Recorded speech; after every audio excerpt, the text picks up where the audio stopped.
we've been all over. You see I highlighted some of the places. So we are right in the Cranberry Lake area. There is a dock, picnic area, some hiking, hiker-biker campsites, access to the beaches. Cranberry Lake is actually pretty interesting. I'll give you some more details on that once we get to the dock. As you can see, lovely waterfront drive going towards the Cranberry Lake campground area. This is Cranberry Lake. And there are a couple places you can stop off. Here's one coming up here. And check things out if you're walking around. This would be a good place for biking as well. So if you're like me and you like to do a little biking adventuring, this is a good place for you. So as we stop here, I'll show you around a little bit. So I'm here at Cranberry Lake near the lake store, which is not open during the off season, as you can see, but it is a great place to come and get your ice and firewood and different things you need. Also, shower tokens are here, which is what you would need to use the showers and the restroom facilities. Great thing to know about Washington State Parks is that if you don't have a reservation and you're coming here without one, drop-in campers can always fill out envelopes.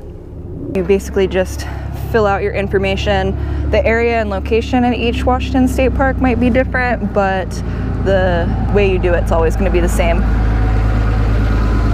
So, and they'll usually have something with pricing, information about the sites, emergency numbers.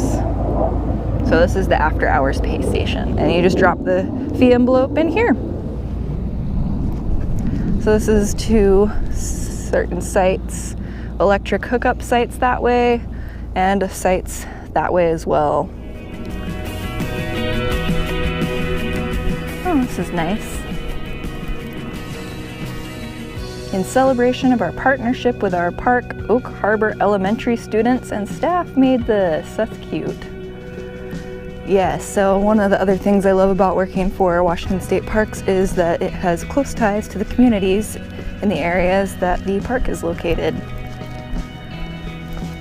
We'll walk down this way. Pretty nice. Quiet, not crowded during the October off-season. And there's a nice little trail this way.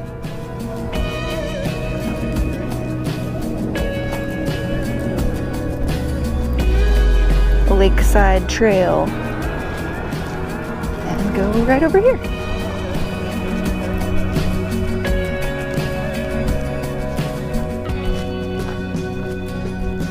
So Cranberry Lake is another popular fishing hole. And there usually are spots you can bank fish, but best way to fish is going to be on a boat out here.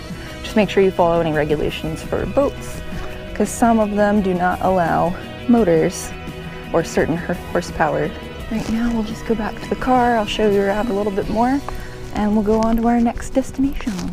If you do plan to boat at Cranberry Lake, just keep in mind no combustion engines on the lake, but there are some boat launch areas. And if you keep going down that way some more, you'll have a swimming beach.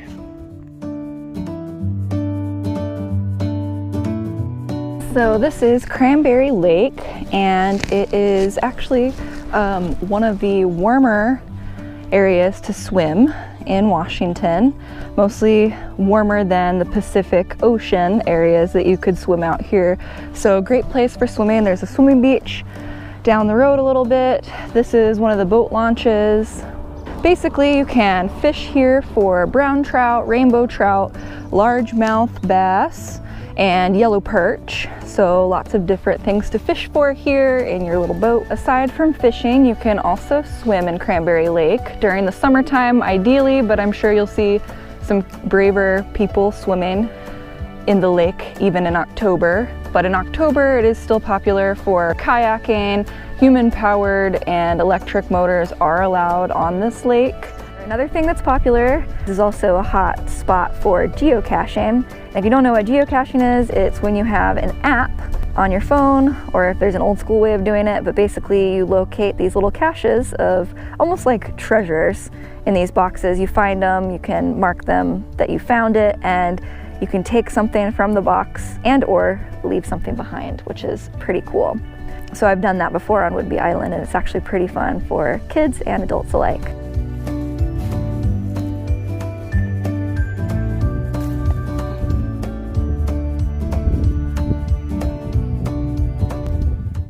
So just on the other side, you may be able to see the ocean.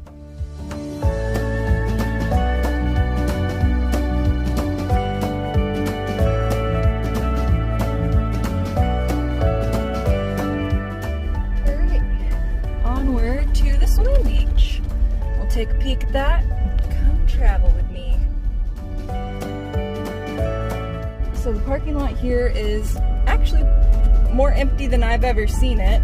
Granted, like we said before, it is off season, but in the summertime it may be a little bit hard to find parking, so keep that in mind. Might need to get here a little bit early. So we were just on the east side of Cranberry Lake, and now we are parked up here at the West Beach parking area, where you can have picnics, go swimming, take walks on the beach. There's a campground right on the beach too, which is highly recommended. So we are now on West Beach, just a little bit before sundown. The beach goes down quite a ways.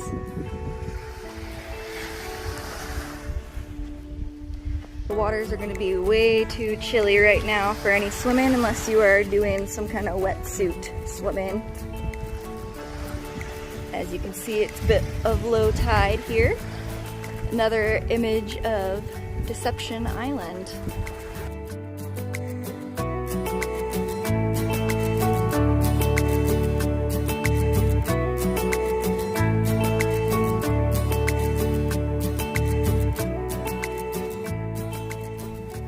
You've got a sailboat,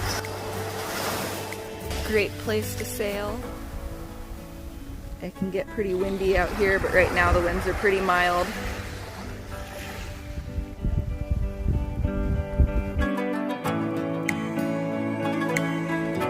And in this part of the beach, there actually is some sand, so if you have kiddos with you or you're a kid at heart, you can probably build some sandcastles. I also know that you can some shellfish around here too, if you know what to look for and you have a license. One of the things that's very popular in Washington, people tend to do, is build beach forts.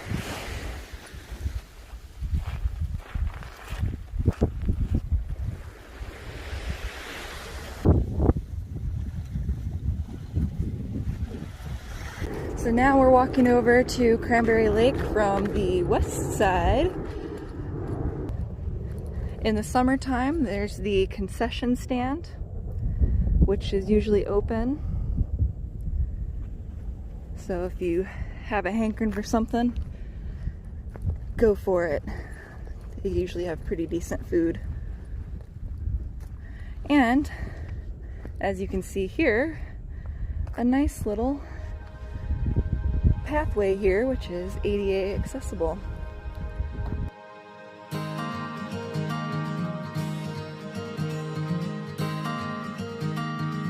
Also great to know, when there's no burn ban, bring your charcoal. You can grill something out. Hot dogs and hamburgers, or whatever you like.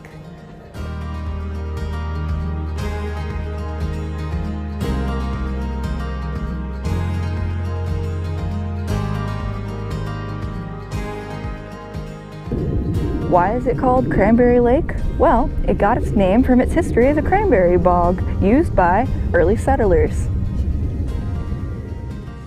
And did you know that at one point, Cranberry Lake was a saltwater inlet. The retreating Cordilleran ice sheet created a basin about 15,000 years ago, which filled with ocean water. Over time, sand dunes built up a divide between the lake and West Beach, right on the other side of me. Even though it's mostly freshwater now, there is still a little bit of saltwater located in the depths of the lake, which is pretty unusual for a freshwater lake.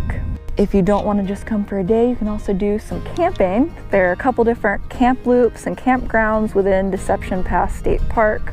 All of them highly recommended. In the peak seasons of summer, especially July, and around holidays like Labor Day, Memorial Day, and 4th of July, of course, you're probably gonna have to book well in advance for campgrounds, and you're probably gonna wanna get here very early in the morning if you're here for day use, because parking goes fast.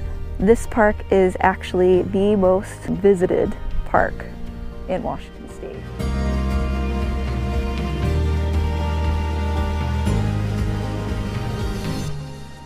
So if you're looking for stuff to do, this is the place to come. Nice long walk on the beach. You've got kayaking, paddleboarding, canoeing, boating, fishing, biking, trails. I mean, a whole slew of stuff. Swimming.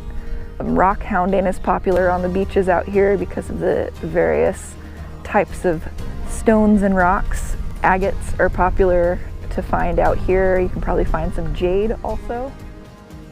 Deception Pass State Park is one of the most traveled and visited state parks in Washington State. And it's for a good reason too.